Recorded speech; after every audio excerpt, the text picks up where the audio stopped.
Good morning. This is Uncle Sam. I'm not able to make it these past 2 days because I have court proceedings. So I'm sorry I haven't been able to make it. This next segment we're going to put on YouTube. It's all the truth, and it just doesn't happen to these matters. It happens to every kind of court proceeding you can go to. That's all over the country, not just here. It's everywhere. This whole country. I just seen a program last night with Dateline, and you know, that opened up my eyes down in Oklahoma, and the prosecutors sending people to death, and they're innocent. And here's the thing: they're found innocent, but the prosecutor gets away with nothing. I think those people that put all these people to death and into jail and all this stuff and ruin their people's lives, they should pay. They should go to jail. Please, America, wake up. Wake up. This has got to stop. Because if it doesn't stop, where are we going? We're not going nowhere. We're just going to be the oppressed. How can we have a bunch of judges and lawyers and prosecutors that are the crooked running a justice system? It doesn't make sense. It's never going to work. For the past 50 years, it's been bad, and it's not getting any better.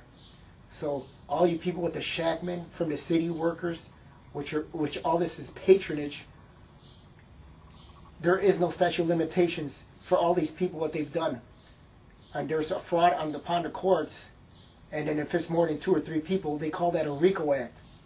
Where is all the, attorney generals and all that to help the Americans? Where are you guys at? We need your help. Please, clean up America. Please. We decimated all the indigenous people. Now we're the people here, and we're being messed up here. It's a wrong thing. All because of money. The little playground of how to make money from the poor. Thank you.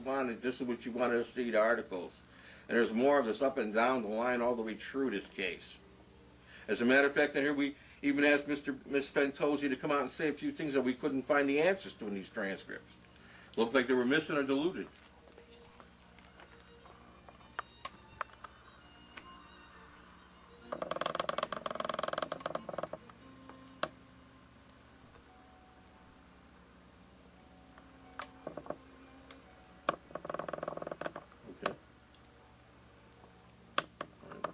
Now we'll go into the tapes, right? Give me the tape stuff there. Okay. Okay. Bob, as you can see, we try to get the tape of the oral argument. As you know, in the appellate court, there isn't supposed to be any court reporting, just have the tapes. As we got there, it was already taken and gone and never put back. You can see the thing right here just showing you because you requested some of that. It goes along with hiding all this. The testimony of Dr. Fawcett. See, Dr. Fawcett's testimony never got out besides those 6 pages. It was all the hidings.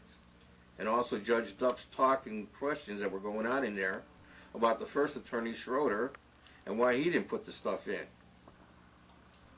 And also my testimony there talking about the tapes. And that the transcripts didn't seem right to me.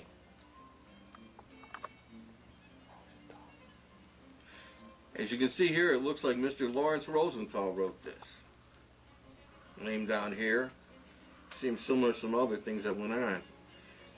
That's my opinion, but like I said, there's a few other people's opinions too, but we'll see. As we know, they took it out. Okay.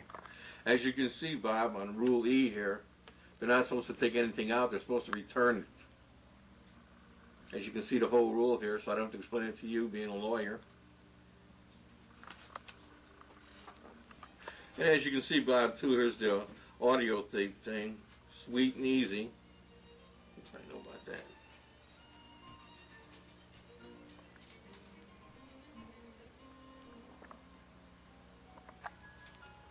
Yeah, as you can see in here, too, Bob, according to the tapes, on the 23rd of July, 1992, Tom Arnett's father, Gordon, asked Judge Duff to give him the audio tapes because he got them before from Judge Layton. As you see, Judge Duff would not turn them over, saying it was her pencils and papers her stuff, that you couldn't give it, that they'd be playing it on TV every night and every channel, which was kind of ridiculous to us, because he got them from Judge Layton, so there's something wrong with the tapes. You must assume that. Okay. Ready? You know, as you can see in this, what I'm bringing it to your attention, Bob, is Gordon Arnett, to put it in his way, was stunned by this, because he told Mr. Arnett that it was her property, only for her, and just to correct anything that's wrong. Well, the point is, I thought it was everybody's property, and Arnett was stunned by this. That's Gordon Arnett Sr. Then as we go to the other page, And go.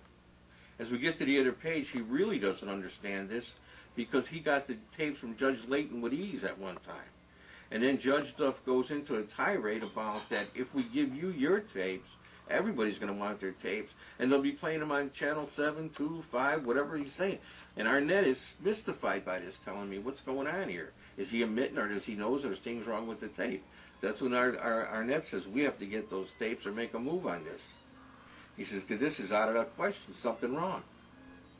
You can see it yourself. Nobody would say something like this.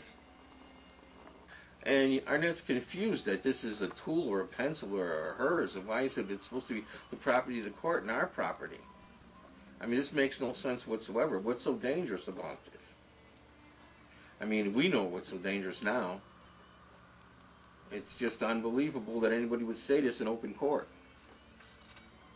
See what I mean, Bob? So it's up to you. You can see the stuff that's here, and plus we got a lot to talk about more. But this is basically what you need. Basically. Okay.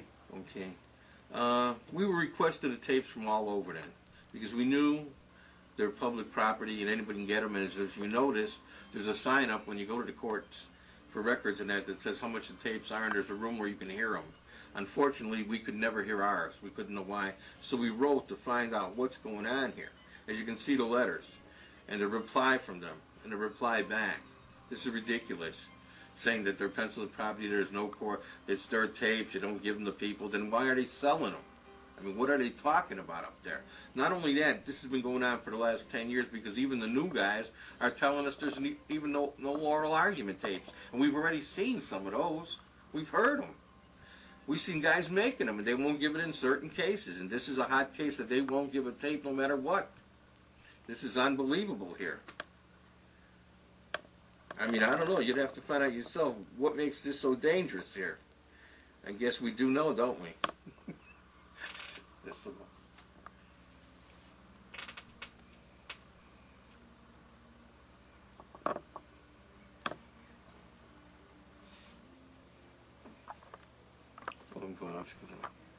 Yeah, Bob, we even got the letters from later dates, and Nucleus and Cunningham is gone. We've got a lot from other people saying the same thing, that things don't exist.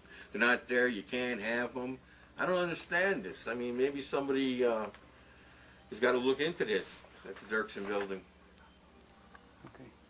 You know what's really funny, too, at the end, Bob, is something that's been in one of these last letters, that there are no oral argument tapes, that nothing up there is transcribed. But then if that's true, then how did they take the other oral argument tape out and it's not replaced? I mean, hey, what way is it? You got to have one way, not two ways. So what is it about this case that's so bad? We'll have to do some real looking into it. I mean, Bob, we'll have to sit down and talk about everything here. So you probably have to get yourself dinner and change the clothes and everything, because the stuff we got is going to take you about 2 weeks sitting there looking at. This is just to give you a brief thing of things up front. What you asked for, Bob.